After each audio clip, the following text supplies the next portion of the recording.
A few months back, I celebrated my 20th birthday. That's actually crazy. Me, 20, I still feel like a kid. I ordered tons of food, invited all my friends, organized a Kahoot, and even made my own merch to give out in my very own lucky draw.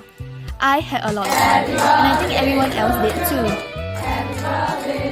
And for some reason, I thought blowing out the candles would change something in me. Like I would feel different, like an adult. But of course that didn't happen.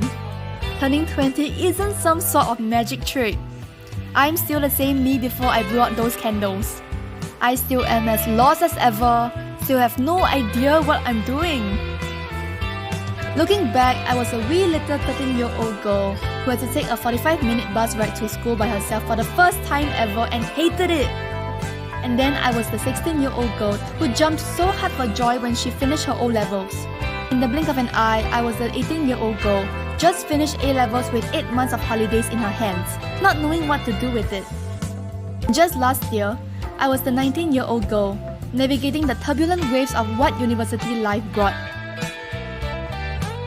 At every stage, there are always ups and downs, but they were never the same. The things that made me happy, the things that made me sad or worried, they were constantly changing. And I realized, as cliche as it is, I realized that change is the only constant. I find myself holding on so tightly to people and places. I hold on tight as if doing so could freeze the moment, as if doing so would make things stay like this forever. But that's not how it works. People and places change, and as I grew over the years, I started to sort of mentally prepare myself that everything good that I have now will soon be a memory of the past, because I will be having such a nice and enjoyable time with my friends or family, and the thought that it will all end soon would randomly pop into my head.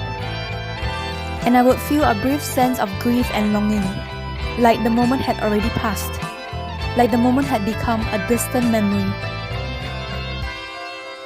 People, places, and moments, they were never meant to stay the same. So I developed this strange, almost twisted defense mechanism, mourning the present as if it was already a thing of the past. It was like I was protecting myself from something bad. But was I? I was robbing myself of the present. I wasn't letting myself live and be truly present. Moving forward, I'm learning that I don't have to mourn the present. I don't have to let the fear of change steal the joy of now. Because yes, change will come. The present will eventually become the past. But that doesn't mean I can't let myself truly live in the moment while it's still here. I'm still working on it, of course. It will take time. But meanwhile, there are people to love, places to go, and drinks to enjoy.